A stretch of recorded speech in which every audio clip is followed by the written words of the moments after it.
ሰላም ነው ይያል አመራሮችን ኮሎኔሎችን ማጣት ሰላም ነው ይያል ድሮኑን ጀትን በሙሉ በአማራ ህዝብ ላይ እንደሚያዘንበው ማድረግ ነው የሚፈልገው የሚመስለኝ እና ታይሚንጎቹንም ስታያቸው ከዛ አንፃር ነው። በትግራይ በኩል ደግሞ የሚያረጉት ነገር ግልጽነት የጎደለው ይመስለኛል። ምንድነው ያረጉ ያሉት የሚለው አሁን ከውስጥም ስትጠይቅ የሚመጡ መረጃዎች ኃይል ተልኳን አሁን ተጨማሪ ኃይል እየተላከ ነው። ቀደም ሲል አንተ እንዳቀረብከው ምሳሌ በመከላከያ በኩል ሰሜን ህዝብ የሚባለው ኃይል ከደባርቅ ጀምሮ ከማዕከላዊ ጎንደር በጣም በርካታ ኃይል እየተቀነሰ ወደዛ እየገባ ነው ያለው። ከሰሜን ጎንደር ኃይል እየተቀነሰ እንደዚሁ በነገር ላይ ሰሜን ህዝብ የሚለውን እንደገና ያዋቀሩትን ለጊዜው 10ኛ እዝ እያሉ ነው የሚጠሩት። ያው ስሙን ግን ሰሜን ህዝብ እንደሚሉት ኦልሬዲ በውስጥ የተግባቡበት እንደሆነ ነው የምንሰማው። ከደባርቅ የተነሳው ማለት ነው። 3 ኮሮች አሉት። ኃይል የመቀነስ ነገር አለ። በትግራይ በኩል ደግሞ ኃይላቸውን በዛ አካባቢ የመጨመር ነገሮች አሉ። ቀደም ሲልም በተጠቀስካቸው ቦታዎች ላይ በስፋት ኃይል የመጨመር ነገር አለ።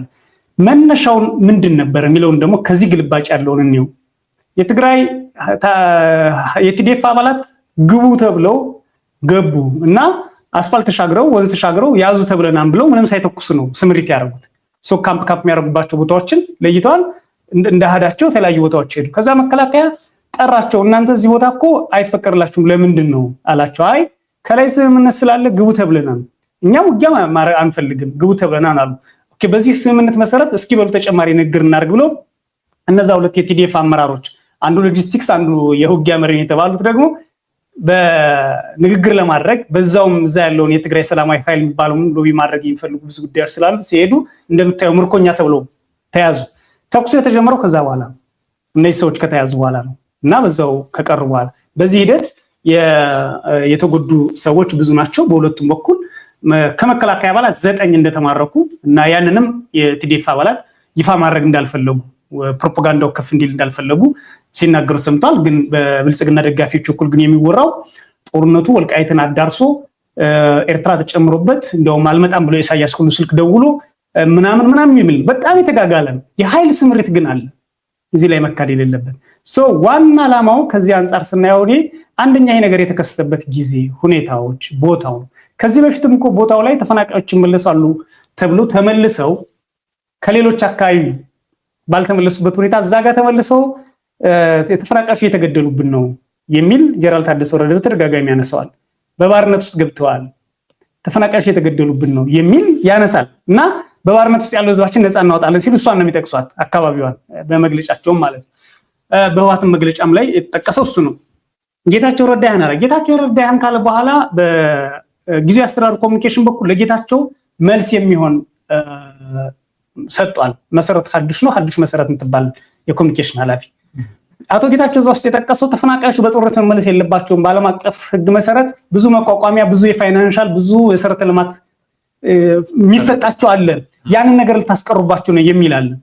እሷ መጣልክ በደቂቃዎች ልዩነት ተፈናቃዮች የሚመለሱ ዓለም አቀፍ ተቋማት በሚያደርጉት እገዛና በአጠቃላይ እንጂ ዝም ብሎ የሚመለስ ተፈናቃይ የለም የሚል በኮሙኒኬሽን ቢሮ በኩል መልስ ሰጣለች።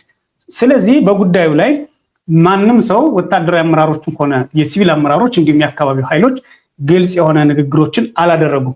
ሌላው ይሄ ተራ ነገር ነው ብለን እንዳንል ያደረገን ከዚህ ጋር ተያይዞ የተከሰተው ልክ አቶ ጌታቸው ረዳያን ከጻፉ በኋላ ወደ ትግራይ በረራ ትኬት ቆርጦ የነበሩ ሰዎች ቴክስት ደረሳቸው ከአየር መንገዱ እና የደረሳቸው እንግዲህ ሁመራን ጨምሮ በሁመራ በቀን አንዴ በረራ ተጀምሯል። ሌሎች አካባቢዎች ላይ 5 3 4 የሚሄዱባቸው አክሱም ሽሮ ተጀመረ ሁመራ ልክ ነው። እነዚህም በሙሉ በረራ እንደማይኖር የጧት በረራና የዛሬ ሙሉ ቀን በረራ እንደማይኖር ነው ዓለም አቀፍ ተቋማትም ሚዲያዎችም እንደዘገቡት እኛም ደግሞ ከመረጃ ምንጮቻችን እንዳገኘ ነው ለይህንን ስምሪት እንዲያስቆሙ ለተሰጣቸው ሰዎች የተባለው ምንድነው የደህንነት ስጋት አለ የሚል ነው። የደህንነት ስጋት አለ በሚል ሙሉ ለሙሉ ሰረዛ ተደርጓል። ይሄን ስታየው ደግሞ ወደ ሙሉ ጊዜ ጦርነት ወይም ወደ ሙሉ ኃይል ጦርነት የመግባት ፍላጎቱ አለ ማለት ነው፣ ወይም ስጋት አለ። በረራን የሚያስተጓጉል ነገር ምንድነው ብለህ ስትል ያን ልታይ ትችላለህ።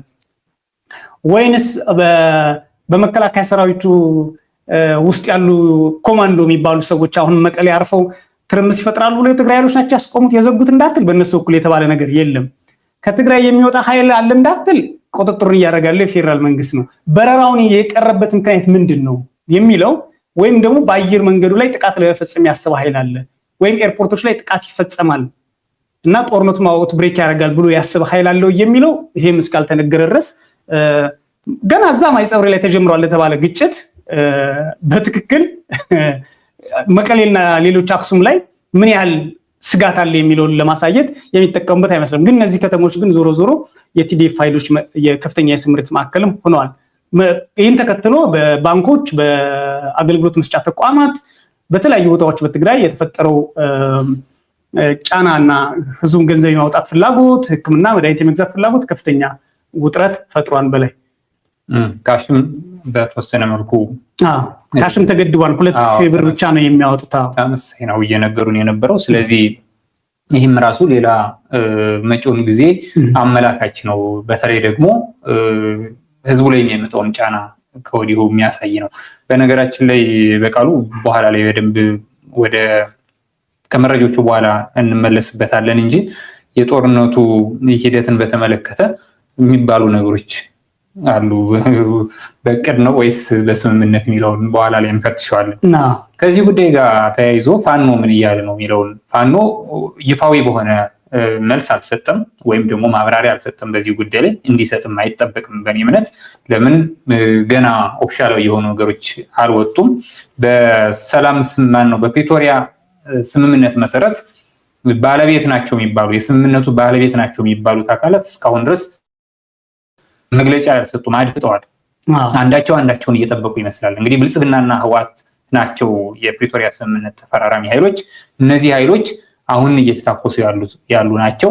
ነገር ግን በዚህ ጉዳይ ላይ አንዳቸውም ግልጽ የሆነ ማብራሪያ መግለጫ ወይም ደግሞ በሚታወቅ አሁን እንግዲህ ጌታቸውን በስምረት ፓርቲ ሊቀመንበርነቱ ነው ወይስ በጠቅላይ ሚኒስትሩ አማካሪነቱ ነው ያን የጻፈው የሚለውን ሁሉ ጥያቄ የሚያስነሳ ሰው ነው። ዛሬም ስምረት የሚባለው ፓርቲ መግለጫ ሰጥቷል። ይፋዊ በሆነ ሁኔታ በመንግስት ደረጃ የወጣ ነገር የለም። እንኳንስ በተደራጀ በአንድ ወጥ ይቅርና ከዚህ ቀደም ኮሽ ባለ ቁጥር በየገጾቻቸው የሚጽፉ የብልጽግና አመራሮችም አንዳችም አይነት አስተያየት እየሰጡ አይደለም። እንዴት አስችሎት ነው አቶ አሸተ ደምለው የሚል ቅድም ዲዮሳፋሊ ነበርና ይህም ራሱ በትዕዛዝ የሆነ ስለመሆኑ መገንዘብ ያስፈልጋል። ከዚሁ ጉዳይ ጋር ታዲያ በግል ነገሩን መረጃ በመስጠት ግልጽ ያደረጉ የፋኖ አመራሮች አሉ። በተለይ አርበኛ አበበ ፋንታው የአማራ ፋኖ ብሔራዊ ንቅናቄ ቀጠናዊ ትስስር ኃላፊ ነው። በራያ ቀጠና ተወላጅነቱም አካባቢውን ጠንቅቆ በማወቅና በየዕለቱ ከህዝቡ ጋር እንደሚገናኝ የፋኖ አመራር ጉዳዩን በተመለከተ የሆነ ነገር ማለት እንዳለበት እንደተሰማው ገነዘባለሁ። በትክክልም ደግሞ ኦብጀክቲቭሊ ነው መረጃውን እየሰጠው እውነታው እንዲታወቅ ህዝብ እንዲያውቅ በሚል አንደኛ በራያ ቀጠናና በጠለምት በኮረም አካባቢዎች ብልጽግና ከ2016 ጀምሮ የጊዜያዊ አስተዳደሮችን ማፍረሱን፣ ሁለተኛ ከአካባቢው ያው እንግዲህ ፋኖ አንዱ ትጥቅ እንዲፈታ የተፈረደበት አንደኛው ጉዳይ ከእንደዚህ አይነት ጉዳዮች ጋር ቀድሞ ብልጽግና በሰራው ፖለቲካዊ ሂሳቤ ነው። ትጥቅ እንዲፈታ እና ከአካባቢው እንዲወጣ የተደረገ ኃይል ነው ፋኖ። ስለዚህ ህዝቡ እንዲያውቀው የሚገባው ነገር ከዚህ ቀደም 2016 ጀምሮ በአካባቢው ያለው አስተዳደር መፍረሱን፣ ከዛ በኋላ የትግራይ ኃይሎች ወደ አካባቢው መግባታቸውን፣ የብልጽግና ኃይሎች በራያ ቀጠናም በኮረም ቀጠናም እንደነበሩና በዛሬው ዕለት እሱ የሚገልጸው በዛሬው ዕለት የኢትዮኒውስ መረጃ ምንጮች ደግሞ ቀደም ሲል እንደጠቀስ ነው ከትናንት ምሽት ጀምሮ አካባቢውን የብልጽግና ጦር ያለምንም ተኩስ ለቆ መውጣቱን ይህ ሁሉ መረጃው በሚዲያዎቻችንም የተነገረውና እኛም ከነዋሪዎች የሰማነው ነው። የፋኖ አመራሩ ግን በዋናነት ያነሳው በጣም ቁልፍ ጉዳይ አለ። ብልጽግና በቀጣይ ጦርነት እንደሚቀጥል እየሰጠው በጣም መሰረታዊ የሚባለው ነጥብ እሱ ይመስለኛል በእኔ እምነት። ለምን እንዲህ አይነት ነገሮች የሚደረጉት ለምንድን ነው የሚለውን ብዙ ሰው እንዲመረምር እንዲያውቅ ነው መረጃውን መስጠትም እንዳስፈልገው በጽሁፍ ላይ የጠቆመውና የሰሜን ወሎና የደቡብ ወሎ ገበሬን በሚኒሻ ስም አድማ በተናውን ሚኒሻውን በወልዲያና በቆቦ ዙሪያ በብዙ ቁጥር እያሰለፈ እንደሚገኝ ይህም የአማራን ገበሬ በቀጣይ ከትግራይ ኃይሎች ጋር ብልጽግና ለሚያደርገው ጦርነት ከፊት ለመማገድ እንደሆነ ያነሳበት ነው። ከዚሁ ብቻ አላበቃም። በገጠር አካባቢዎች የግል ታጣቂዎች ሳይቀር አስቸኳይ ስብሰባ መጠራታቸውን ለነገ አንስቷል። ይሄ እንግዲህ ምን እየሆነ ነው የሚለውን ጠቅላላ ነገር እንዲሰጥ መረጃ ነው ያቀረበው። እውነታው እንዲታወቅ ነው የሚለው፣ እንዲያው እውነታው እንዲታወቅ ነው የሚለው። በሌላ በኩል ከዚህ ጉዳይ ጋር የሚገናኝ ነገር ላንሳ። በቃሉ ቅድም ያላነሳሁት በጠለምት ቀጠናም በነገው ዕለት በተለይ በገጠር አካባቢዎች እና የብልጽግና ጦር ባለባቸው አካባቢዎች ህወሓትን የሚያወግዙ ሰልፎች እንዲደረጉ ነዋሪዎችን ከወዲሁ መልእክት አስተላልፎላቸዋል የሚል መረጃም ደርሶናል። ይሄ እንግዲህ ብልጽግና ምን እያደረገ እንደሆነ ሰውም እንዲያውቀው ነው። ጦር ይዘህ ያልተከላከልከውን ህዝብ እንደገና ደግሞ ውጣና እኔን ደግፈኝ፣ እኔን ተከላከል፣ ጠላት የምለውን አካል ደግሞ አውግዝልኝ የሚለውን እየቀጠለበት ስለመሆኑ ያሳያል። በሌላ በኩል አብሮ መነሳት ያለበት የሚመስለኝ አንዳንድ ለብልጽግና ያደሩና እጅ የሰጡ ብሎ አርበኛ አስረስ ማረ የጠቀሳቸው ሰዎች ጉዳዩን እንዴት እየቃኙት እንደሆነ፣ እነዚህ ሰዎች ፖለቲካሊ ራቁታቸውን መቅረታቸውን፣ ይህንን ራቁታቸውን መቅረታቸውን የተገነዘቡ ሰዎች ፋኖ አብሮ እንደነሱ እንዲራቆት እንዲራዝ ፍላጎታቸው በመሆኑ ይህን እያራገቡ ነው የሚል አንስቷል። እንግዲህ ይሄ በስያሜም ደረጃ ያው አንዳንዶችን በስምም ጠቅሷቸዋል። ያን ያህል ወርዝ ያደርጋሉ ብዬ አላስብም እዚህ ለመጥቀስ። ዝሮ ዝሮ ለብልጽግና የገበሩ በሚል የጠቀሳቸው ኃይሎች ናቸው። ይህ ሁሉ ከሆነ ቅድም ወደ አነሳሁት ጥያቄ እንግባ። በቃሉ በራያም ሆነ በጠለምት እንደዚሁም ደግሞ በኮረም እየሆነ ያለው ነገር በብልጽግናና በህወሓት መካከል የተደረሰ አንዳች ስምምነት መኖሩን ያሳያል ወይስ ፖለቲካዊ መካረሩ፣ ወታደራዊ መካረሩ ወደ ጫፍ ሄዶ ወደ ሙሉ ጦርነት ሊያስገባ የሚችል እንቅስቃሴ ነው የሚታይ? ምንድን ነው እየሆነ ያለው? በተለይ የትግራይ ጊዜያዊ አስተዳደር ፕሬዚዳንት ታደሰ ወረደ ወደ አዲስ አበባ ያደረጉትን ምልልስና አቶ ጌታቸው ረዳ የአሜሪካ አምባሳደር ኤርቪን ማሲንጋንም ጨምሮ ይዘው ሄዱበታል። ወደ ወልቃይት መመላለሳቸው ከዚህ ምልልስ ተስፋ መቁረጥ በኋላ የሆነ ወይስ በዚህ ምልልስ የተደረሰ ስምምነት ምንድን ነው የሚታየው?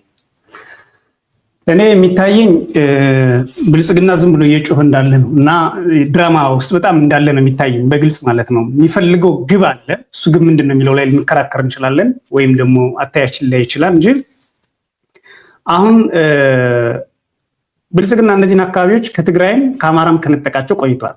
ራያ አላማጣን አካባቢውንና ሙሉ ወልቃይትን እንደዚሁም ጠለምትን ነጥቋል።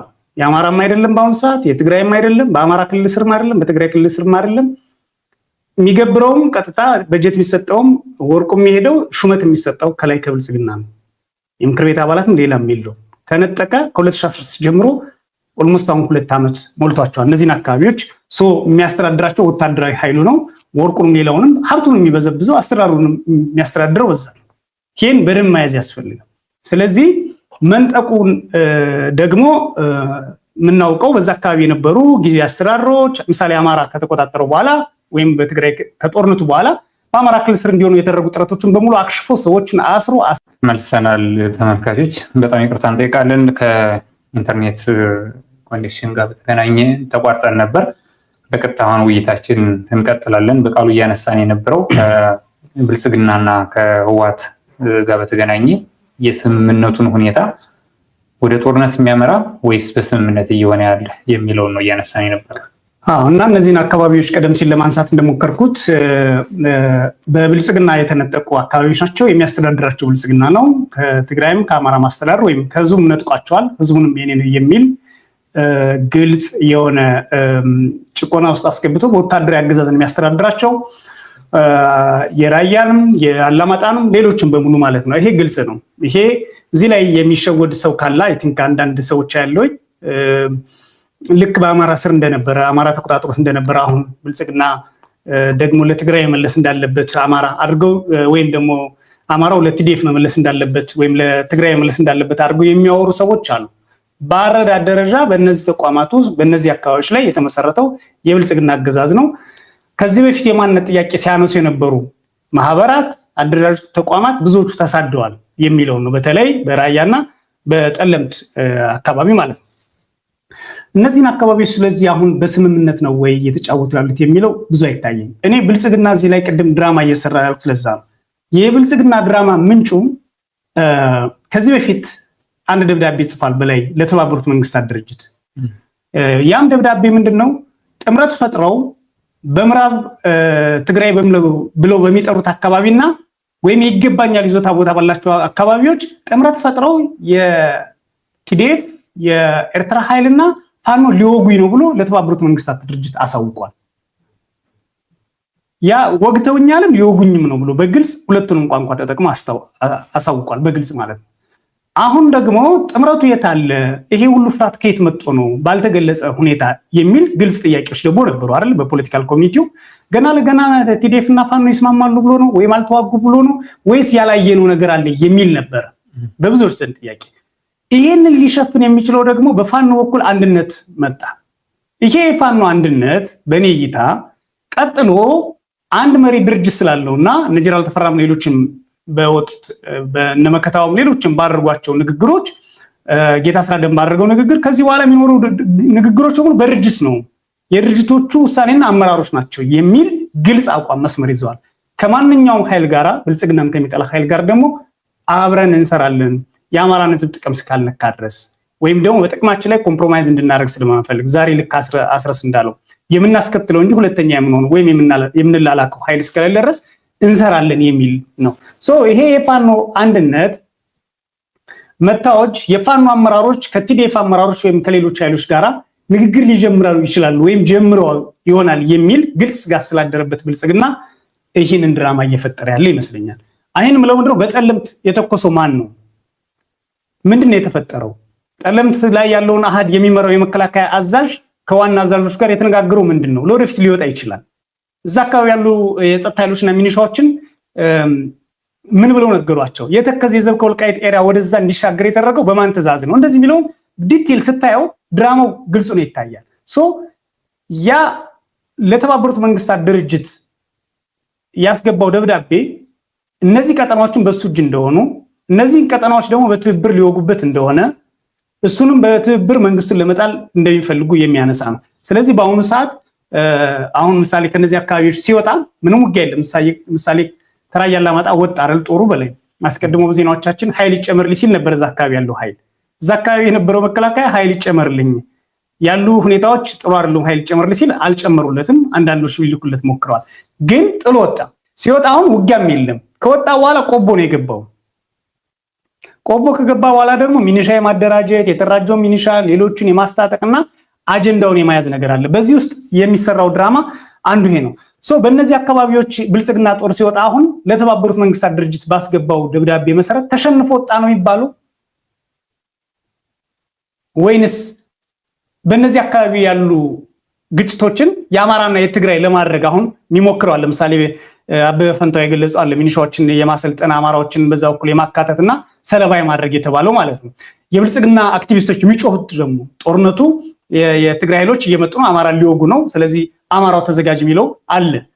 የአማራ ኮዝ የለውም ማለት አይደለም፣ ግን ጮኸቱ ምሳሌ እያደረጉ ያሉት ስታየው ምንድነው ሊሉክ የፈለጉት? ብልጽግና አጀንዳውን ሊቀይርበት የፈለገው ጉዳይ ምንድነው የሚል ግልጽ ነገር አለ።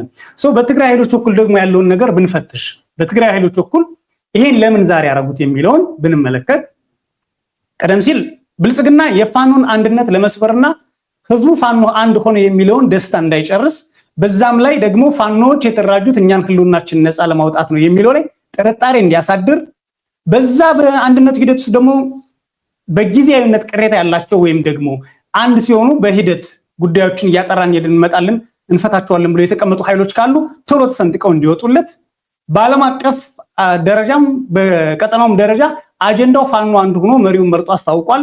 ከሌሎች ኃይሎች ጋር ትብብር ለመፍጠር እየተንቀሳቀሱ ነው የሚለውን ሳይሆን ውጊያ ተቀሰቀሰ፣ የትግራይ ኃይሎች አማራን ወጉ፣ መከላከያንም ወጉ የሚለውን እንዲሆንለት ነው የሚፈልገው ብልጽግና። በዚህ ሂደት ውስጥ የብልጽግና መሪዎችና አመራሮች ወጥተው ሊናገሩት የሚችሉት ነገር አለ ብዬ አላስብም። እዚች ላይ አንድ መጠቀስ ያለባት ነገር ምርጫ ይደረጋል። በወልቃይትም በቀሪው የአማራ ክልልም በራያ አላማጣም በቀሪው የአማራ ክልል ምርጫ ይደረጋል። ነገር ግን ራያ አላማጣንም ሆነ ወልቃይት አካባቢ በአማራ ክልል ቆጥራችሁ ውክልና ወንበር እንዲያገኝ ወይም በፓርላማ እንዲወከል ተወካይ እንዳታስገቡ ለምርጫ ቦርድ ብሎ ደግሞ ብልጽግና ትእዛዝ ሰጥቷል። ይህንን ይዘን በትግራይ በኩል ያለውን ባጭሩ ነው። በትግራይ በኩል ያለው በጣም በእናቶ ጌታቸው ረዳ በኩል እንደዚህ የሚደረገው ፕሮፓጋንዳ አለ። የሀሳብ ልዩነቶቻቸው አሉ። ሌሎች ተቃዋሚ ፓርቲዎች የሚያነሷቸው አሉ። ሪል የሆነ የህወሓትን መበስበስ የሚያዩ ክሪቲሲዝም የሚሰጡባቸው አሉ። ቲዲኤፍን ደግሞ እንደገና ኮንቴን አድርጎ ይዞ አሁንም ሰራዊቱን ይዞ የመጠቀም ፍላጎት አለ። በግልጽ ደግሞ በእናቶ ጌታቸው ረዳ ላይ የፖለቲካ አካሄድ ልዩነት ያላቸው እና መስመር ይዘው ደግሞ የራሳቸው መስመር ነው ብለው የሚታገሉ እዛው ክልሉንም ነፃ አውጥተው እነታደሰንም ሽሞ ደግሞ የተቀመጡ የህወሓት ሰዎች አሉ። እነዚህ ባለፉት ሳምንታት ያወጣቸው መግለጫዎች ማየት ግድ ይላል። አንደኛ ምርጫ ቦርድ ምርጫ የሚደረግበት ሁኔታ ያለውን አሳውቁኝ የሚል በአንድ ሳምንት ውስጥ 2 ደብዳቤ ጽፏል። በአንድ ወር ውስጥ 2 ብለው በአንድ ሳምንት ሚለውን ተውና ለሁለቱም መልስ አልሰጡም። ስለዚህ የአሁኑ እንቅስቃሴ ምርጫ ማድረግ አይቻልም፣ ምርጫ የምናደርገው ተፈናቃይ ተመልሶ ወይም ደግሞ ግዛታችን ይዘን ነው የሚል ግልጽ ንግግር ሲያደርጉ ተሰምተዋል በሚዲያዎች። አሁን እያደረጉ ያሉት ደግሞ ምርጫ ማድረግ ቀርቶ ያለንበት ሁኔታ ይሄ ነው እዩት የሚል አንድ ለብልጽግና ማስተላለፍ የፈለጉት ነገር። ሁለተኛ የውስጥ ፖለቲካቸውን ለማጥራት የሚያደርጓቸው ጥረቶች ውስጥ አንዱ የሚነሳው በነጌታቸውም በእነሱም በቀረው መዋት ውስጥ የሚነሳው አሁን ያለው ተፈናቃይም ሆነ ግዛታችንን በተመለከተ እናንተ አታስቡም ስልጣን ነው እንጂ የሚል ከሰራዊቱም ጭምር ጥያቄ አለ ከታችኛው ሰራዊት የሚነሳ። ስለዚህ ወደዛ ሲሄዱ በእኔ እይታ አሁንም ቢሆን ይህንን ለግዛታችንና ለተፈናቃዩ መመለስ ጥረት እያደረግን ነው የሚለው ለሰራዊቱ መነሳሳትም ይፈጥርለታል። በዛም ደግሞ የሚያሳኳቸው ግልጽ ጎሎች አሉ። ሰራዊቱንም ልቡን ይፈትሻሉ፣ ተፈናቃዩን ይፈትሻሉ። ሌላ ለተፈናቃዮቻቸውም ያሏቸው ነገሮች አሉ። በቅርብ ትሄዳላችሁ የሚል በቅርብ ትሄዳላችሁ ሲሉ በውጊያ ነው ወይ የሚል ከተፈናቃዮቹም ከተለያዩ አካባቢዎችም ጥያቄዎች ተነስተውላቸዋል። በሁሉም መንገድ ተዘጋጅተናል የሚል ነው። በሰላማዊ መንገድ ይሰጡናል፣ ካልሰጡንም ደግሞ በውጊያም ቢሆን እንገባለን የሚል ለተፈናቃዮችም ይመልሱላቸዋል። በውጊያ የሚገቡ ከሆነ ከብልጽግና ጋር ስምምነት አላቸው ወይም የፖለቲካ ጨዋታ ተጫውተዋል ማለት አንችልም። በስምምነት የሚሰጧቸው ከሆነ ኢቭን የአሜሪካው አምባሳደር እዛ ደርሰው ከመጡ በኋላ አቶ ጌታቸው ረዳ የተናገሩት አሉ። የወልቃይት አስተዳደር እንዲፈርስ ተስማምቷል የፌዴራል መንግስት የሚል ማለት ነው። ትእዛዝ ተሰጧቸዋል የሚል ግን በሰዓቱ እንደ መሳቂያና እንደ ቀልድ የታየ ግን ከአንድ የጠቅላይ ሚኒስትሩ አማካሪ ሚኒስትር ያውም ከጌታቸው ረዳ ፖለቲካ አስቡ ከሚናገር ሰው የወጣ ቃል ነው ይሄና እናሸተ ደምለው የሚጠናከር እንጂ የሚፈርስ የለንም አሉ። ይሄ የግላቸው ነው ወይስ የብልጽግና ነው የሚለውን አናውቅም። ነገር ግን ዋናው የጉዳዩ ባለቤት ሆኖ ነጥብ ለማስቆጠር በዲፕሎማቲክ ማህበረሰቡ በአፍሪካ ህብረትም ጭምር እየሰራ ያለው ጌታቸው ረዳ ግን የፌዴራል መንግስት ወስኗን ይፈርሳል የሚል አለ። የሚፈርሱም ከሆነ ከህወሓት ጋር የተደረገ ስምምነት ነው ብዬ መውሰድ አልችልም። እኔ ኦልሬዲ የፕሪቶሪያ ስምምነት ነው ያለው እዛ ጋር ከህወሓት ጋር ስምምነት ተፈጽሟል ከተባለ የፕሪቶሪያ ስምምነት ነው እየፈጸሙ ያሉት ከተባሉ ደግሞ ከደብረ ጽዮን ጋር አይደለም። አብይ እንዳለው የህወሓት ፈራሚዎች ደግሞ አሉ ያላቸው 4 ኪሎ ነው። ስለዚህ 4 ኪሎ ላይ ያሉት የነጻድቃና የነጌታቸው እንዲሁም የሰላም ኃይሉን የተመለከተ ነው። በአንጻሩ ደግሞ በእነዚህ አካባቢዎች ላይ ከትግራይ አፈንግጠው የወጡ የሰላም ኃይሎች የሚባሉት ለምን በውጊያ ውስጥ ይሳተፋሉ ነው። ስለዚህ ህወሓት አሁንም በብልጽግና በኩል የጠላትነት ፍረጃው እና ህወሓትን የማጥፋት እቅዱ በብልጽግና በኩል ግልጽ እንደቆመ እንዳለና ምንም አይነት ድርድር እንደሌለ አዲስ ድርድር እንደሌለ የሚያሳይ ነው። በእርግጠኝነት ባንናገርም ጌታቸው ረዳም የጠቀሳቸው ነጥቦች ስናይ መጥፋት አለበት የሚል ጥሪ ነው ያደረገው እንጂ ብናየው ኑሮ የመለዘብ ነገር ሊኖር ይችላል። ከነዚህ አንጻር ስናይ እና አበበ ፈንታው ያስቀመጠው ነጥብ አለ። አበበ ፈንታው አሁንም ቢሆን የአማራ ሚኒሻዎች ለውጊያ የማዘጋጀት በወልዲያ ሰብስቦና ትዋጋላችሁ ብሎ የማስቀመጥ ነገር እንዳለ አስቀምጧል። ብልጽግና በአሁኑ ሰዓት 2 ነገር እያደረገን ያለው አንደኛው የፋኖን አንድነትና ቲዲኤፍ ሊፈጥሩ የሚችል ግንኙነት ካለ በአንድነቱ መሰረት ውሳኔዎች መጠው ለማውራት የሚፈልጉት ነገር ካለ ያንን መረበሽ በአጀንዳም ባሰላልፍም ጠረጴዛ ላይ እንኳን ቁጭ ብሎ ከሆነ ይሄ ውጊያ ሲነሳ የመጀመሪያ አጀንዳቸው የሚሆነው ይሄ ነው አይደል? በላይ ምሳሌ አሁን እየተነጋገሩ ከሆነ ይሄ ነገር ሲፈጠር ምንድነው ነው የሚሉት ዋና ጉዳያቸውን አቆመው እንኳን ቁጭ ብሎ ከሆነ አናውቅም። ሁለተኛ ነገር ደግሞ የአማራ ሕዝብ ያለበትን የአንድነት ችግር ፋኖች ፈጥረው የነበሩትን እንዳያጣጥምና በርካታ ኃይል እንዳያገኙ አዳዲስ የሚገቡላቸው ኃይሎች እንዳያገኙ የዲፕሎማቲክ ማህበረሰቡም ደጋፊውም ዲያስፖራውም ሌላውም ጭምር ልቡ ሙሉ ሆኖ ወደ ፋኖ ድጋፍ እንዳይገባ የሚያደርግ ነው እንጂ አዲስ የተፈጠረ ነገር አለ ብዬ አላስብም። እነዚህ ቦታዎች አሁንም ተይዘው ያሉት በአማራም አይደለም በትግራይም አይደለም፣ ተይዘው ያሉት በብልጽግና ነው። የሚሾሙት የሚገብሩትን በብልጽግና ነው። ጠቅላይ ሚኒስትሩም ወደ ፌደራል ብቻ ጠቅላይ ሚኒስትሩን አገኘው ተሻገርም አግኝቷቸው አመራሮችን አሏቸው የተባለው በፌደራል ስር እንተዳደር በሉ፣ ወደ አማራ ወደ ትግራይ የሚለውን ተውትና በፌደራል ስር እንተዳደር በሉ ነው። በዚህ ሂደት ደግሞ አንድ የተቀበረች ነገር አለች። ብልጽግና ይህንን የሚለው ለምንድነው? ተጠቅላላው ከኦህዴድ ፖለቲካ አንፃር ወደ አማራ ቢሄድ አማራ በግዛትም በህዝብ ቁጥርም ከኦሮሞ ጋር የሚያመጣው ችግር አለ።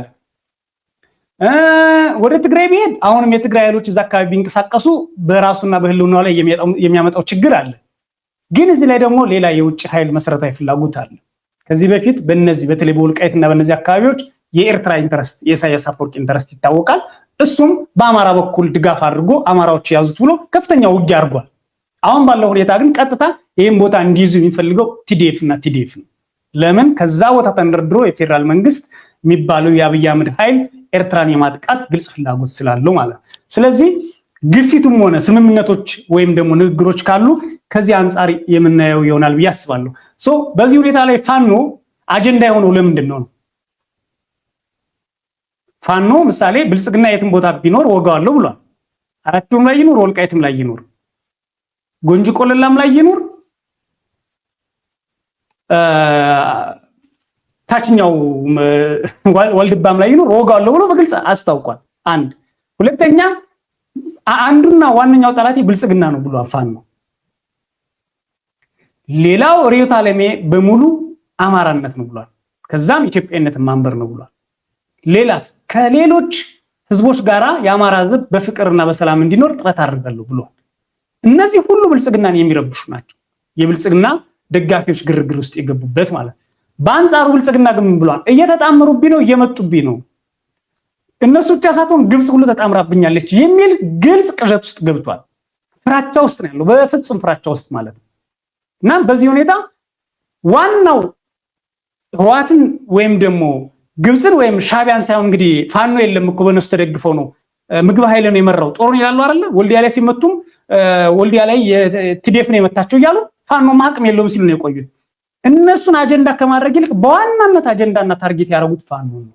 ስለዚህ ይሄ ውጊያ ፋኖንና ፋኖን መሰረት ያደረገ ከዛ ሲያልፍ ደግሞ የትግራይና የአማራ ኃይሎች ትብብር የሚያደርጉባቸውና ዲሌ የሚያደርጉባቸው፣ ምክንያቱም ማዕከላዊ መንግስቱን ካልተቀበሉ በግላቸው ዲሌ ማድረግ በቦታዎቹ ላይ ፋኖም የአማራ ህዝብ ይወክላል፣ እነዛም የትግራይ ህዝብ ይወክላሉ።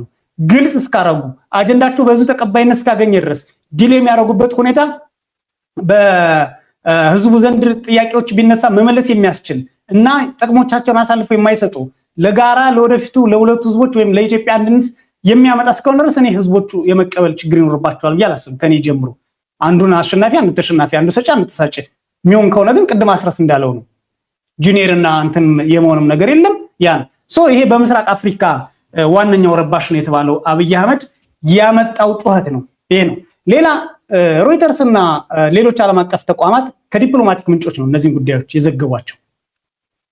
የዲፕሎማቲክ ምንጮች በሚያውቁበት ሁኔታ ነው ክስተቱ እየተከሰተ ያለው። እነዚህ የዲፕሎማቲክ ሰዎች ደግሞ ሲያውቁ ማን ከማን ጋር እንዴት እንደሆነ ጠቅሰዋል። ያሉት ምንድነው? በትግራይና በአማራ ላሉት የትግራይ ኃይሎችና የመከላከያ ሰራዊት እንዲሁም የአማራ ሚኒሻ ነው ያሉት። ፋኖ የሚልም ምንም ነገር አልጠቀሱ። የትግራይ ኃይሎች ምሳሌ ኮረምና አላማጣ ዙሪያ ፋኖ ሳይኖር ቀርቶ አይደለም፣ ልክ እንደ መከላከያ ወግታ ያላስወጡት ወይም ደግሞ በሌሎችም አካባቢዎች ሳይኖር ቀርቶ አይደለም። ምክንያቱም ሽምቅ ተዋጊ ነው፣ በተቆራረጠ መንገድ በተለያዩ ቦታ ላይ ነው የሚቀመጠው። አንድ ቦታ ላይ ልክ እንደ መከላከያ ይቀመጥ። የፋኖ ኃይሎችን በተመሳሳይ የትግራይ ኃይሎችን ሳያዩአቸው ሳያገኟቸው ወይም በመሳሪያቸው ወይም በታንካቸው ርቀት ወይም በዲሽቃቸው ርቀት ሳይሆኑ ቀርቶ አይደለም ሳይመቷቸው ይቀሩ። እዚህ ውስጥ የተቋጠረ አንድ ነገር አለ። እሱም ብልጽግና እድሜውን ለማራዘም የሚያደርገው ፋኖ ከሌሎች ኃይሎች ጋር ተባብሮ የአማራን ችግር እንዳይፈታ፣ የትግራይ ህዝብ ደግሞ ባለፉት ዓመታት የገባበት አጣብቂኝ እንዳይፈታ ከሌሎች ህዝቦች ጋር ትብብር እንዳይደረግ ምንድነው ኦህዴድ የሚመራው ብልጽግና ለአንዴም ለመጨረሻም በእነዚህ ህዝቦች ትከሻ ላይ ተጭኖ መሬቱንም ሰሊጡንም ሀብቱንም 4 ኪሎንም ወልቃይትንም ሁሉንም ይዞ ደሙንም እየመጠጠ እንደገና ለቀይ ባህር ውጊያ ኢሳያስ አፈወርቂን ለመውጋት እንዲዘጋጅለትና መስዋዕት እንዲከፍለት የሚያደርገው ድራማ ይመስለኛል። አይ ቲንክ መጠራጠር ባልፈልግም እነ ታደሰ ወረደና በእነ ደብረጽዮን መሃል ልዩነት ካለ ቀደም ሲል አንተ ያልከው እንደው ጥርጣሬ ይኖር ይሆን የሚለውን ልናየው እንችላለን። ግን እሱንም ቢሆን እኔ የጎላ ነው ብዬ አላስብም። በዋት አሰራር ላይ በጣም አመሰግናለሁኝ። ይህን የሚወስነው እንግዲህ ጦርነት እንዳይነሳ እንመኛለን። ጦርነቱ የሚነሳ ከሆነና ወደ ሙሉ ውጊያ የሚገባ ከሆነ ግን የጦርነቱ ግብ ነው ይህን የሚወስነው በእኔ እምነት። አሁን በኦፊሻል ምላሽ ባይሰጥም በአክቲቪስቶች በኩል በግልም የሚነገሩትን የሚጻፉትን ያለሁኝ ግዛት የማስመለስ ጉዳይ ተደርጎ ነው ናሬት እየተደረገ ያለው እየተተረከ ያለው በትግራይ በኩል ባሉ አክቲቪስቶች። ግቡ ይሄ ከሆነ በእርግጥም አብይ አህመድ እና የህወሓት ወይም ደግሞ የትግራይ ኃይሎች በአጠቃላይ ስምምነት አላቸው ማለት ነው። ተኩሱ እንወጣለን የሚል ከዚህ በፊትም ራዕይ የሆነው እንደዛ አይነት ነገር ነው። አሁንም የቀረው ብቸኛ አሁን የጠለምት እኮ ትልቅ ጉዳይ ሆኖ አይደለም። አሁን ለብዙዎቹ ፍላጎታቸው እሱ አይደለም። አንዳንዶቹ ባለማወቅ ነው። ቀደም ሲል ጂኦግራፊያዊ ምልከታውን ያመጣሁት ለዛ ነው። ባለማወቅ ነው። አንዳንዶቹ ጠለምት ሲባል ወልቃይት ስለሚመስላቸው ነው። አንዳንዶቹ ደግሞ የጠለምት ጉዳይ ቀጥሎ ወልቃይት እንደሆነ በመገንዘብ ነው እንጂ የጠለምት ይሄ በጣም ተዘንግቶ የቆየ አካባቢ አሁን ጉዳያቸው ነው አይመስለኝም። በችግሩ ጊዜ በተፈጥሮም በሰው ሰራሽም ችግሮች በሚፈተን ጊዜ ስሙን እንኳን ጠቅሰውት የማያውቁ ነገር ግን የአማራ ተቆርቋሪ ነን ብሎ በብልጽግና ውስጥ የተወሸቁ ብዙዎቹ አሁን ያዙምባ ሲያወጡ ያለው እሱ አይደለም መሰረታዊ ነገሩ። እና ይሄ አሁን እያሳየኝ ያለው ዋጅራት አካባቢ ተኩስ ከፍቷል የሚለው ይብልጽግና በአፋር ቶንሳም በዋጅራትም እንደዚህ ቀደም ሲልም እንዲሁ ስናየው ነበር። በተለይ የትግራይ ሰላም ኃይሎች አካባቢ የሰፈሩባቸው አካባቢዎች እና እነሱ ላይ ነው የሚል ነው። ዞሮ አሁን እያነሳ ነው ካለው ጉዳይ ጋር መረጃ አፕዴት ስለሚጠቅም እንኳንም አሳየኝ። የጠለምት ጉዳይ የሆነው ወልቃይት ጠገዴ ስለሆነ ነው። ያ ወልቃይት ጠገዴ ደግሞ ቀጣይ የመጨረሻ ቅድም ሲል ካነሳሁት ከጦርነቱ ግብ ጋር በተገናኘ የሁለቱን ኃይሎች ሚና የሚለይ ነው። የትግራይ ኃይሎች በቀጥታ ወልቃይት ጠገዴ ገብተን ከዛ በኋላ ጦርነት ይቆማል የሚሉ ከሆነ እሱ ሌላ ጦርነት የሚወልድ ይመስለኛል። በአንጻሩ ደግሞ የችግራችን ምንጭ በጋራ ችግራችን ሆኖ ያለው በድሮንም በምድርም እየጨረሰን ያለው የብልጽግና አገዛዝ ነው። ስለዚህ በትብብር ይህንን አገዛዝ እንገረስሳለን፣ በውይይት ደግሞ ቀጣይ ጣፈንታችን እንወስናለን የሚል ብልህ ፖለቲካ ስትራቴጂክ የሆነ ቪው ይዞ የተነሳ ከሆነ እሱ በጣም ብዙ ጨዋታ የሚቀየር ይሆናል። ጦርነት ቀደም ሲል እንዳልኩት ጦርነት የሚደገፍ አይደለም፣ አስቀያሚ ነገር ነው። ገፍቶ ከመጣ ግቡ ይህ እንዲሆን እመኛለሁ። ዋናውን ኃይል አገዛዙን ማስወገድ፣ ከዛ በኋላ በትግራይና በአማራ ህዝብ መካከል ዘለቄታዊ የሆነ በጥቅም ላይ የተመሰረተ በመስማማት ላይ የተመሰረተ ስትራቴጂክ በሆኑ ጥቅሞቻቸው ላይ ተነጋግረው የሚወስኑበት የፖለቲካ ምዕራፍ እንዲከፈት እመኛለሁ። ያ የሚሆነው ደግሞ ቀደም ሲል እንዳልኩት ግቡ ላይ በደንብም ታስቦበትና ግልጽነት ተይዞ ተገብቶ ከሆነ ነው። ለምሳሌ በስምምነት ነው እንድንል የሚያደርጉን ያለ ተኩስ ከራያ ሲወጣ አንድም በትግራይ ኃይሎች በኩል ተኩስ አልተከፈተበትም፣ ትጥቅ ለማስቀረትም ምንም ሙከራ ተደረገ የሚልም አልሰማንም። በስምምነት አይደለም እንድንል የሚያደርገን ደግሞ አሁንም ያለው የወታደራዊ ምንድነው ስምሪት ነው። ብልጽግናም እያስጠጋ ነው። ብልጽግና በስምምነት ቢሆን ኖሮ ይህን ያህል ጦር የሚያስጠጋበት ምክንያትም ሊኖር አይችልም። ነገሩ ኦፊሻላዊ በሆነ ሁኔታ እስኪገለጽ መጠበቅ ሊያስፈልግ ይችላል። አሁን ባለው አጠቃላይ ሁኔታ ግን የኃይል ስምሪቱ ሲታይ ጦርነት አይቀሬ መሆኑን ያሳያል። በትግራይ በኩልም የትግራይ ሰላም ሰራዊት የሚባለውን ብቻ መጥቶ የመመለስ አይመስልም አመጣጡ፣ ከዛ ያለፈ ይመስላል። በሌላ በኩል ደግሞ እንደው ብዙ ሰዎች ይህንን ነገር ምን ያህል ጥልቀት ያለው ነው የሚለውን እንዲመረምሩ ፈልጋለሁ። በአብዛኛው እንደዚህ አይነት አሁን በተለይ በአማራ ክልል የሚደረጉ ጦርነቶችንም በተለይ በሌሊት የሚደረጉ ዘመቻዎችን አሁን ደግሞ ከትግራይ ኃይሎች ጋር የሚደረገውንና እየተደረገ ያለውን ነገር በዋና ዕቅድ አውጭነት እየተወነጀሉ ያሉት እነ ጻድቃን ናቸው። እነ ሌተናል ጀነራል ጻድቃን ገብረተንሳይ ናቸው። ጀነራል ተፈራ ማሞም አንስቷቸዋል። ከዚህ በፊትም 11ኛ እዝ ሆነው ከብልጽግና ጋር ተሰልፈው እየወጉን ያሉት እነሱ ናቸው የሚል አንስቷል። ያለምንም መረጃ ይህንን ይናገራሉ እንዳንል የተቋም መሪዎች ናቸው። በሰራዊት ውስጥ ከፍተኛ ቦታ የነበራቸውና መረጃ የሚያገኙ ብዙ ባልደረቦቻቸው መዘ ያሉ ከፍተኛ አመራር ናቸው። በጉዳዩ ላይ በቀላሉ የሚታዩም አይደሉም። ከዚሁ ጉዳይ ጋር በተገናኘ ብልጽግና በእርግጥም ከፍተኛ ቦታ ሰጥቷቸው የአየር ኃይል 9ኛ ዓመት ክብረ በዓል ላይ እንኳን በልዩ ሁኔታ ጠቅላይ ሚኒስትሩ በንግግራቸው ሲያነሷቸው የነበረው የቀድሞ የኤታማዦር ሹሞች ናቸው ብለው ሳሞራንና ጀነራል ሳሞራንና ጀነራል ጻድቃን አንስተዋል። በአንጻሩ አደም የሚባሉ ጀነራል አደም አሁን አምባሳደር የሆኑ እሳቸው እንግዲህ በህይወት ካሉ ሌላኛው ቺፍ ኦፍ ስታፍ ናቸው። ነገር ግን ስማቸውም አልተጠቀሰም፣ የታሪኩ አካልም አልሆኑም። እነዚህን ነገሮች በጠቅላላ የምናነሳው በእቅድ ደረጃ ብልጽግና ምን ይዞ ነው እየገባ ያለው፣ የትግራይ ኃይሎች ምን ይዘው ነው እየገቡ ያሉ፣ የፋኖ ሚና በዚህ ውስጥ ምንድን ነው የሚለው ነው። ፋኖ በተቋም ደረጃ እስካሁን የተወሰነ ነገር አለመኖሩንና በፕሪንሲፕል ወይም በመርህ ደረጃ ግን የትብብር እንቅስቃሴን እንደሚደግፍ የጠቀሰበትን እናገኛለን። አሁን ብልጽግና ፋኖ አንድነት ሲታወጅ ምንድነው አስረስከኛ ሚዲያ ጋር በነበረው ቆይታ የተናገረው በጣም ብዙ ሚሊዮን ብር በጅቶ ይሄ ፋኖ አንድ እንዳይሆን ብልጽግና ሲሰራ ነበረ። እንዲያውም አብይ አህመድ ፋኖ አንድ አይሆንም ብሎ ዝቷል። ለጓዶቹም ይህን ነበር የሚነግራቸው ለበታች አመራሮቹ።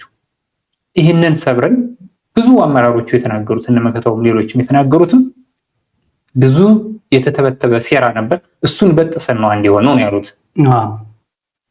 ብልጽግና በምንም ሁኔታ እንዳይሳካ ኢንቨስት ያደረገበት የፋኖ ኃይሎች አንድነት ጉዳይ አሸንፈው ወጣው አንድነታቸውን አውጀዋል። ይህ ከከሸፈበት ወደ ምዕራፍ 2 ወይም ደግሞ ወደ ፕላን ቢ መሄድ አለበት ማለት ነው። ፕላን ቢ ምናልባትም በእጅጉ የሚጠበቀው የወልቃይት ጉዳይ በምንም ሁኔታ ፋኖን አንድ አርጎ አያቆምልኝም ብሎ የያዘው ካርድ ነው። በወልቃይት የተመሰረተው የተከዜ ዘብም ከወልቃይት ጋር ከፋኖ ጋር ቁርሾ እንዲገባ የተደረገ ነው። እስከ መታኮስ የደረሱ በአመራሮቹ በኩል ደግሞ በመወነጃጀል መግለጫዎች፣ ቃለ ምልልሶች የተሰጡበት ነው። ኢንፋክት የተከዜ ዘብ በምን ፕሪንሲፕ ምንድነው በምን ህግ አግባብ እንደተመሰረተ የህግ ባለሙያዎችን እየጠየቁ ነበረ። አላገኘውም። ከአካባቢው የብልጽግና አስተዳደር ይህን ጉዳይ የጠየቋቸው መልስ አልሰጡም። የአማራ ክልል የፖሊስ አካል ነው ወይስ የአማራ ክልል የሚሊሻ አካል ነው ወይስ ተጠሪነቱ ለመከላከያ ነው? ትጥቁስ እንደምን ነው የሚለው ማለት ነው። የህግ ማዕቀፍ እንግዲህ አዎ ከትጥቅ አንጻር ነው። አንድም ለመከላከያ ተገዳዳሪ ሆኗል ተብሎ ነው አይደል ልዩ ኃይሉ እንዲፈርስ የተደረገው። መከላከያ እዛ አብሮ ሆኖ የልዩ ኃይሉ መፍረስ ያሉ ሰዎች ናቸው አሁን የተከዜ ዘብነን የሚሉት ደግሞ እና ይሄ ምንድነው አሁን እንግዲህ አይበልባቸው ወይስ አይደል ነው። አሁን ቀጣይ የራያ ጣፈንታ ቢደርስባቸው እነዚህ ሰዎች የፋኖን አይን እንዴት ነው የሚሉት? አሁን በነገር ላይ በጣም አስቂኝ ነገሮችን እያየን ያለ ነው። ፋኖ ድረስ የሚል ማለት እንዲያው ፖለቲካል ናይቪቲ የሚገርም ነው። ፋኖ በዚህ ጉዳይ ላይ እንዲጠፋ ሲፈልጉ ብቻ ሳይሆን ሲያሳድዱ የነበሩ አካላት ብልጽግናዎች አሁን ፋኖ ድረስ የሚል ይፋዊ ጥሪ ቅስቀሳ ሲያደርጉ እናያለን። ያው ፋኖ በራሱ ከህዝብ ጥቅም አንጻር የሚወስነው ውሳኔ እንዳለ ሆኖ ለነሱ ግን የፖለቲካ ግጭታቸው አስገራሚ ነው። አሁን ፋኖ በእርግጥም መፈተኑ አይቀርም በዚህ ጉዳይ ላይ ያው ወደድንም ጠላንም ይሄ በጣም የብዙ ኃይሎች ፍላጎት ያለበት ቀጠና ነው። ከዛ ደግሞ የህዝብ ጥያቄ ሆኖ ሲነሳ የቆየ ነው። አሁን በዚህ በወልቃይት ጠገዴ ሰቲት ሁመራ ጊዜያዊ አስተዳደር ውስጥ ከፍተኛ ሀብት እያካበቱ ያሉ የጦር ጄኔራሎች አሉ፣ የፖለቲካ አመራሮች አሉ፣ በተለይ የኦህዴድ ሰዎች። እነዚህ ሰዎች ከታች እንዳቅማቸው ደግሞ ከኪሳቸው የሚሰፍሩላቸው ትንንሽ የእርሻ መሬት የሰጧቸው ደግሞ አመራርም የፖለቲካ አመራርም የሚሉ አሉ፣ የአብን ሰዎችም ሌሎችም። እነዚህ ሰዎች ደግሞ ከስር እንዳቅማቸው ፍላጎት አላቸው። እነዚህ ሰዎች ቀደም ሲል ያነሳሁት የጠለምትን እንደማነጻጸሪያ በደንብ ይጠቅማል። ጠለምትን ዙረው ያላዩት በችግሩ ጊዜ ያሉት አንዳንዶቹ ሲናገሩ የእርሻ መሬታቸውን እያሰቡ የሚናገሩ ነው ሁሉ የሚመስለኝ። የህዝብ ፍላጎትን እያሰቡ አይመስለኝም። የህዝብ ፍላጎትን እያሰቡ ቢሆን ኖሮ ከአማራ ህዝብ ጋር የሚያጋጭ ነገር ቀደም ሲል በነበሯቸው የፖለቲካ ሱታፊዎች በይፋዊ ጽሑፎቻቸው በቃለ ምልልሳቸው ከህዝብ ጋር የሚጋጭ ነገር አይናገሩም ነበር። በአንድ በኩል የወልቃይትን ጥያቄ ክፍለ ሀገራዊ ማዕቀፍ ይሰጡትና ባለቤት አለው ይላሉ።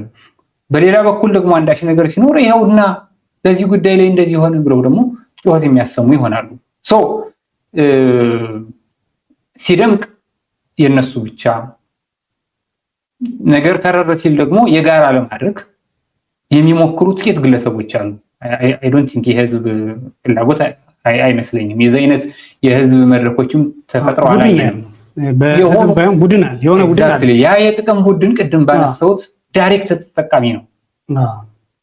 ተጠቃሚ ነው። ይሄ ከጦርነቱ ጋር ተያይዞ አካባቢው ላይ አስተዳደሩ ሲፈርስ እና እንደገና ሲደራጅ በኔትወርክ በጥቅም ሰንሰለት ነው የተመሰረተው። እየተደራጀ ነው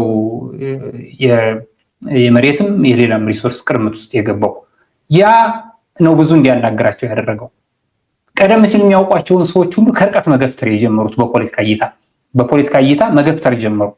እኛ ብቻ ማለት ጀመሩ። ከዛ በፊት የኛ የሚለው ሰም አኒማል ሳር ምንድነው የሚለው ነው። ኦል አኒማል ሳር ኢኳል በት ሰም አኒማል ሳር ሞር ኢኳል።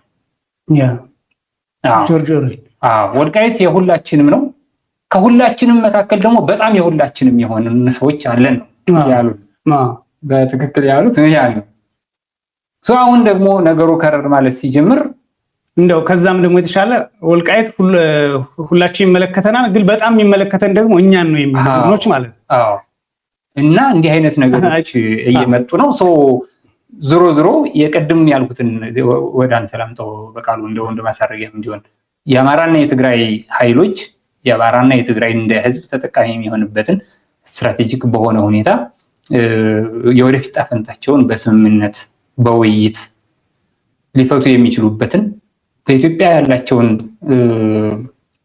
ደግሞ የፖለቲካ ተሳትፎ የሀገር ባለቤትነት ደግሞ ከሌላው ኢትዮጵያዊ ጋር የበለጠ ነባር የሆነ የሚታወቁበትን ሚና ለመጫወት ዝግጁ ናቸው ወይ? እንደዚህ አይነት ፍንጭታ ያለ ወይ?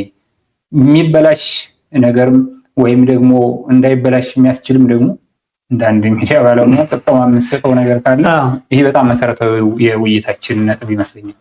እኔ በዚህ በትግራይና በአማራ ግንኙነት ላይ አቋሚ ነው ማለት እንደ ሰው ጭምር አቋሚ ስገልጽ የኖርኩት ነው። በተለያየ ጉዳይ ገና የትግራይ ጦርነት ሳይጀመር ጀምሮ እነ ዶክተር አምባቸው ጭምር በህይወት እያሉ የጻፏቸው ጽፎች የሰሯቸው ፕሮግራሞች ሰዎች ሊያስታውሳቸው ይችላሉ። እና እኔ ግንኙነት መፈጠር አለበት ብዬ ነው የማስበው። በግልጽ የሆነ ግንኙነት 4 ኪሎን የመቆጣጠር ግንኙነት መፈጠር አለበት። ኢትዮጵያን የማስተዳደር ግንኙነት መፈጠር አለበት። ሌላውን ለመበደል፣ ለመግዛት፣ ለመርገጥ አይደለም እያልኩ ያለሁት። እኔ ኢትዮጵያ የሚባለውን ሀገር ስለምወድ ኢትዮጵያ የሚባለው ሀገር ሊጸናና ሊቆም የሚችለው በዋናነት በትግራይና በአማራ ፖለቲከኞች መካከል ስምምነት ሲፈጠር ጸጥታው በዛ ሲገነባ ነው የሚል እምነት አለ። ይሄ አያት ቅድመ አያቴ ውስጥ የመጣ ነው እና ሌላውን የመናቅም አይደለም። ምሳሌ አብይ ነው ምሳሌ አሁን አይደለ ወይም ታዬ አጽቀሥላሴ ነው ወይም አገኘው ነው። እነዚህ ሰዎች በትክክል ተነጥለው ሄደው ሊያመጡት የሚችሉት ነገር አለ ብዬ አላስብም። አሁን ምሳሌ ማይጸብሪ ብትለው፣ ጸለምት ብትለው፣ ራያ ብትለው፣ ወልቃይት ብትለው በኦህዴድ ሰዎች ውስጥ ምን አእምሮ አለው የሚለውን ነው ማየት የምፈልገው። በላይ ያንተ ጥያቄ ቀጥታ ለመመለስ እነዚህ ቦታዎች በኦህዴድ ውስጥ ምን አእምሮ አላቸው ወይም በብልጽግና ውስጥ በብልጽግና አእምሮ ውስጥ ምን ቦታ ላይ ነው ያሉት ነው። እነዚህ ቦታዎች በአሁኑ ሰዓት በአብይ አህመድ መኝታ ቤት ውስጥ ያሉ የሚስቱና የእሱ ጉዳይ ነው። በብልጽግና ውስጥ ደግሞ ቀጥታ ብልጽግናን ከሁለት የሚሰነጥቅ ነው። በታዬ አጽቀሥላሴና በአብይ አህመድ መሃል ባገኘው ተሻገርና በሌሎቹ መሃል በተመስገን ጥሩነህና በአብይ መሃል የሚገባ ነው ይሄ ጉዳይ ማለት ነው። ስለዚህ በግልጽ የሚያደርጉት እንቅስቃሴ እዛ አካባቢ የሚያደርጉት እነዚህ የወዴድ ብልጽግናዎች የሚያደርጉት እንቅስቃሴ አንድ አካላቸው እና አጋራቸው፣ ትዳራቸው፣ ስብስባቸው ብልጽግና የሚባለውን እንደ ትዳር ብታየው ሚስት ወይም ባል ነው ያኛውም ብሎ የሚያስቡት እነዚህን አካባቢዎች እነዚህን አካባቢዎች ይዞ መቆየት ለነሱ የህልውናቸው ጭምር ነው። የሰሩት ፖለቲካ ምሳሌውን የብልጽግና ሪዮት ዓለም ጭምር ነው ማለት ይቻላል። ምሳሌውን ኦሮማራ ተባለ አይደለም? መምጫው ኦሮማራ ነው። ያ ኦሮማራ ፌል እያደረገ ሄዶ የቀረው እነዚህ ልዩነት የሚነሳባቸው ናቸው። እነዚህ ልዩነት የሚነሳባቸው ቦታዎች ደግሞ በትግራይና በአማራ ብቻ አይደለም ልዩነታቸው። ተመልከት፣ በራሱ በትግራይ ውስጥ ልዩነት አለባቸው እነዚህ አካባቢዎች፣ በራሱ በአማራ ውስጥ ልዩነት አለ እነዚህ አካባቢዎች ላይ። እነዚህም ቦታዎች በሙሉ በአብይ አህመድ ስርዓት ውስጥ የሚያስገዛ ሚስት የሚሆን ወይም አቻ የሚሆን ወይም ባል የሚሆን የአማራ ብልጽግና መዋቅር የሚባል አለ። ከዚህ ነጥለህ ስታየው የለም። ሌላው የአማራ ክልል እኮ የለም። ባህር ዳር ላይ እኮ እንደውም አለ የሚባለው የለም። ባህር ዳር ላይ ያለው ኃይል ጭምር እነዚህን የሚያስፈጽመው የወልቃይት የምናምን ጉዳይ በኦህዴድ ብልጽግናዎች አምሮ ውስጥ ይሄ ነው ያለው። ከትግራይና ከአማራ ኃይሎች አንጻር ማየት ያለብን ነገር ደግሞ አለ። ወደ አንተ ጥያቄም ስመጣ ይሄ ብልጽግናን የሚያፈርስ ነገርን ሂደህ ብልጽግና ወደሚፈልገው ነገር ትገባለታለህ ወይንስ ብልጽግና በሚፈርስበት መንገድ ትመጣለህ ነው ጥያቄ። እነዚህ ቦታዎች ለአማራ ህዝብ እና ለትግራይ ህዝብ የአንድነት ምንጭ እንዲሆኑ ማስቻል ወይም ደግሞ እዛ ያለውን አሁን የአማራ ህዝብና የትግራይ ህዝብ ግንኙነት ስትል እኮ እነዚህ አካባቢዎች ያለው መጋባት ምናምን ነው እንጂ አዴግራት ያለውና ደጀን ያለው ማለታችን አይደለም እኮ። እዛ አካባቢ ያለው የተጋመደው ጎንደሬና ሽሬ ጋብቻው ይታወቅ ነው ያለውን ነገር ማለት። እነዚህን አካባቢዎች እንደ እድል ሆኖ የኢትዮጵያዊነትና የአንድነት መታያ ማድረግ ስላልተቻለ በሂደት እነሱን የአንድነት መታያ ለማድረግ ምን ማድረግ ያስፈልጋል የሚለው በፋኖና በቲዲኤፍ ሰዎች በትግራይ ኃይሎችና በአማራ ኃይሎች መካከል ግልጽ የሆነ መጥቷል። አይ ወደ ወልቃይት ነው ምን ሄደው ብሎ ቲዲኤፍ ወልቃይት እጄ እዋጋለሁ ከዛ በኋላ ሙግያ ቆማለሁ ከአብይ አህመድ ጋር ሰራለሁ ይላል ወይ ነው? እንዴት ከዛ በኋላ አብይ አህመድ ይተዋል ወይ? የሚስቱን የቤተሰቦቹን የምናምን ጉዳይ ወልቃይትን አስረክቦ ብልጽግና የሚባል ኃይል ሲኖራል ወይ ነው ሌላው ጥያቄ። ስለዚህ የትግራይ ኃይሎች ወደ ወልቃይት ሲሄዱ አብይ ዝም ብሎ ይተዋቸዋል ወይ የሚል አታያየልኝ። እንደኛ ከሻዕቢያ ጋር ከሱዳን ጋር ይፈልገዋል ብዙ ነገር። እነሱ ደግሞ ከገቡ ያጣል። የአማራውን ትተን ማለት እኮ ነው። አማራ እንኳን ምንም ባይላችሁ በቃ ግቡ እንደው እንኳን መጣችሁ ግን አማራውም ዝም አይላቸው። ሁለተኛው ነገር የፋኖ ኃይሎች በተመሳይ አይ ወልቃይትን ለማስከበር በዚህ ነው መዘመት ያለብን የትግራይ ኃይሎች ይመጣሉ ብለው ሄደው እዛ ቢቀረቀሩ የአማራን ህዝብ ህልውና መጠበቅ ይችላል ወይ ነው? ተከዜ ዘብም ዝም አላቸው ብሏል። ተከዜ ዘብ ግንባራችሁን ነው ብላችሁ ብሏል። ጥቁር አማራዎች ነው የሚላቸው እንደስም አውጥቶ አንዳንዶች ሲጠሩት ስለምሰማ ማለት መገለጽ አለበት የጥላቻቸው ደረጃ። ትላንት ዋጋ ተከፍሎ በባህር ዳር በደብረ ማርቆስ በተለያዩ ቦታዎች በወሎ ታቦት ጭምር ሳይቀር ዋጋ የከፈለበት እኮ ነው። ይሄ ታውቃለህ አይደለ? በወልዲያ የሆነው ታቦት ጭምር እንደ ዕቃ እየተንከባለለ የመጣ ለውጥ ነው እንደዛ የሚሉት። ግን ምንድነው ሁልጊዜም ለውጦች በትክክለኛው እጅ ሳይገቡ ሲቀሩ ይሄ ነው ችግሩ። የፋኖና የትግራይ ኃይሎች የመጀመሪያ ዲል የሚያደርጉት እዚህ ላይ ነው። የዚህ ችግር መነሻ የት ነው ያለው? ወልቃይትን ትላንት ትግራይ ኃይሎች አልፈጠሩትም፣ የአማራ ኃይሎች አልፈጠሩትም፣ ስብሐት ነጋ አልፈጠረውም፣ ኮሎኔል ደመቀ አልዘረጋውም መሬቱን። የሆኑ ሰዎች አሉ፣ የናዚ መስፍን ቤተሰቦች ቅድመ አያቶች አሉ፣ የሆኑ ሰዎች አሉ፣ የራሱ ኮሎኔል ደመቀ ዘር ትውልድ ያለበት ቦታ አለ እዛ። ከዚህ የዘለለ ግን የዚህ ችግር የት ነው ስትል 4 ኪሎ ነው። 4 ኪሎ ደግሞ ሁለት ችግር ነው ያለው። አንደኛ ብልጽግና፣ ሁለተኛ ህገ መንግስት። የዚህ ችግር ምንጭ መነሻ ማለት ነው። እነዚህ ሁለቶቹን አናታቸውን ብሎ ማፍረስ መስማማት ከተቻለ ቲዲኤፍ እና ፋኖ ኢትዮጵያን መታደግ ይቻላል። አስረስ እንዳለው ቅድም በጽሁፉ እንደተጠቀሰው የምስራቅ አፍሪካውን ትልቁን በጥባጭ ማስቆም ይቻላል። ይሄን ለማድረግ የሚንቀሳቀሱ ደግሞ ከሆነ በጣም ብዙ ተባባሪ ኃይል ያገኛሉ። ኢቭን አሜሪካም ሊተባበራቸው ይችላል። አሜሪካ የተደራጀውና ሰላም የሚያስከብርለት ነው ሁሌም የሚለው። የመጀመሪያ መርሁ ሰርቶ የሚበላበት ሀገር እንዲፈጠር ሰላም ያስከብራል። በአንጻሩ ደግሞ የዲሞክራሲ ጭላንጭል አሳይ፣ ዜጎችን አታፍና አትግደል ነው እንጂ ከሳውዲ ጋር ይሰራል ማለት ነው። አሜሪካ በተዘዋዋሪ የዲሞክራሲ ኢሹ በጣም ዝቅተኛ ነው። በዚህ ሂደት ውስጥ ፋኖና ቲዲኤፍ የሚያደርጉት ስምምነት የብልጽግናን ሞት የሚያመጣ ነው። ለተባበሩት መንግስታት ድርጅት የገባቸውን ደብዳቤ ማሰብ ሁል ጊዜ ያስፈልጋል።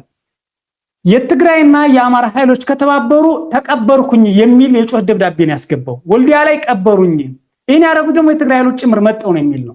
ዛሬ አበበ ፈንታው አማራ ወደዛ ውጊያ እንዳይገባ አስረስም እንደዚህ ፍንጮችን በግልጽ ባያሳዩም የጠቀሷቸው ነገሮች አሉ።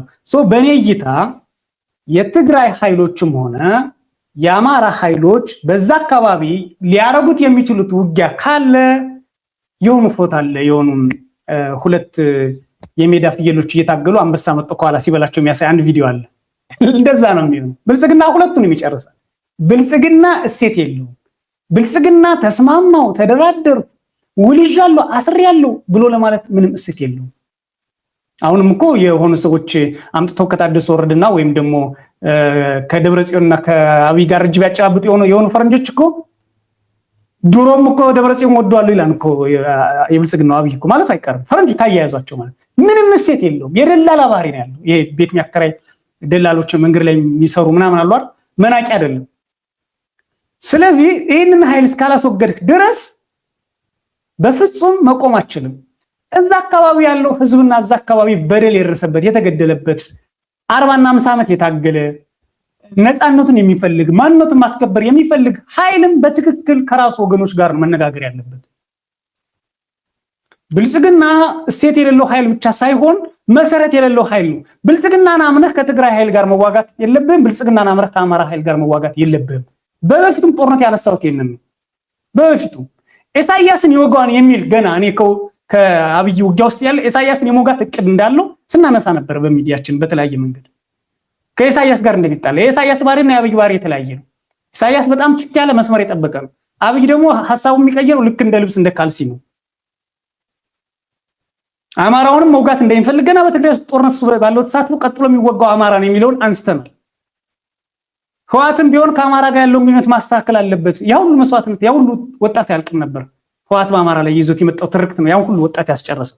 ጠባብ መንገድ ውስጥ ገባ፣ ከመሰረቱ ተናደ፣ ህዝባዊ ድጋፍ የለውም፣ ተሰልፎ በመኪና ነው የሚመጣው ወደ አዲስ አበባ ለመግባት በድሮን ጨረሱት። ለምን?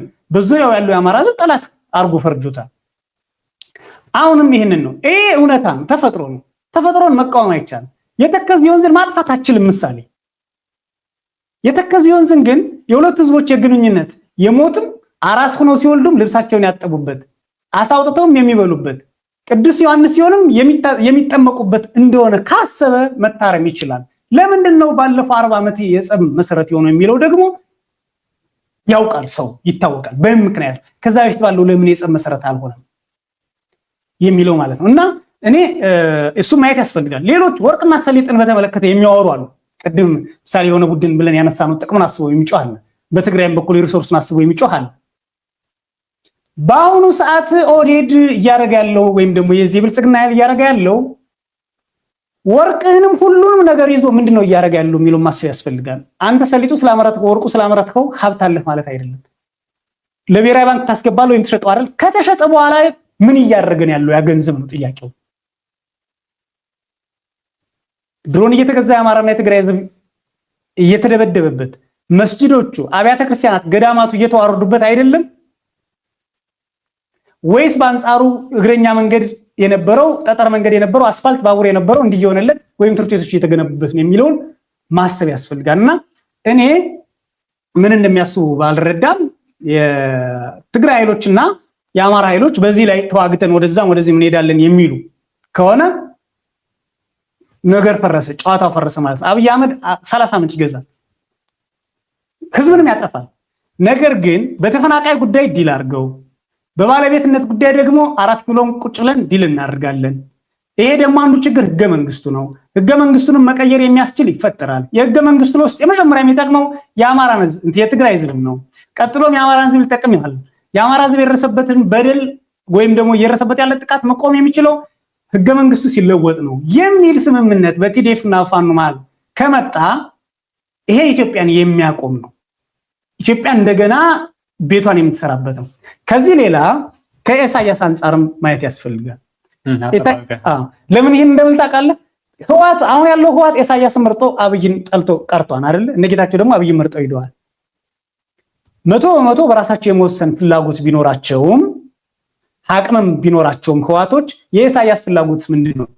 ቲዲኤፍ እና ፋኖ እንዲዋጋ ይፈልጋል ወይ? ወይም ደግሞ የኤርትራ ኃይሎችስ ወይም ደግሞ እነዚህ ያሉ የሚባሉት ብልጽግና የሚጮህባቸው ኃይሎች ቲዲኤፍ እና ፋኖ እንዲዋጉ ይፈልጋሉ፣ ይፈቅዱላቸዋል ወይ? ሎጂስቲክስ ያቀርቡላቸዋል ወይ? ትብብር ያደርጉላቸዋል ወይ የሚለውን ስናይ አይመስለኝም።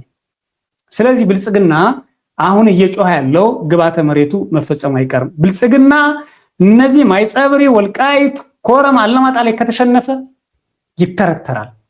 እንደ ድሮ መለስ ዜናዊ ወይም ደግሞ ሌሎች 4 ኪሎ እስኪመጡ ባለው ውጊያ ውስጥ የሚያስብ ሰው ሊኖር ይችላል። አሁን ቀጥሎ መሪ የሚሆኑ ሰዎች ከየመንም ሊመጣ ይችላል፣ ከዱባይም ሊመጣ ይችላል፣ በሄሊኮፕተርም ሊገባ ይችላል። ምክንያቱም ውጊያውም ጦሩም ያለው በአብዛኛው እዛ ነው እና እኔ ለዘለቄታው የህዝብ ጥቅም ማሰብ ያስፈልጋል። አሁን ያለውን መሪዎችን በማየት እንትን በማለት ሳይሆን ትውልድን በማየት ችግሩን መፍታት የሚያስፈልግ ይመስለኛል። አመሰግናለሁ። ላይ ያበዛ በጣም አመሰግናለሁኝ። ከአማራ ኃይሎች ጋር በተገናኘ ከፋኖም ከሌሎቹም በግልም በተለያየ ሁኔታ ኤሊቱ የሚሳተፍበት ብልጽግናን በተመለከተ ነገ ከነገ ወዲያ ከብልጽግና ጋር ወግኜ ያስከብረዋለሁ የሚለው ጥቅም ሊኖር እንደማይችል የኋላ ታሪኩን በደንብ መመርመር ያስፈልጋል። ብልጽግና ለአማራ ህዝብ መፈናቀል፣ ሞት፣ መሳደድ፣ ወደ ዋና ከተማ አትገባም መባል አሁን ደግሞ ሙሉ ጦርነት ነው ይዞለት የመጣው።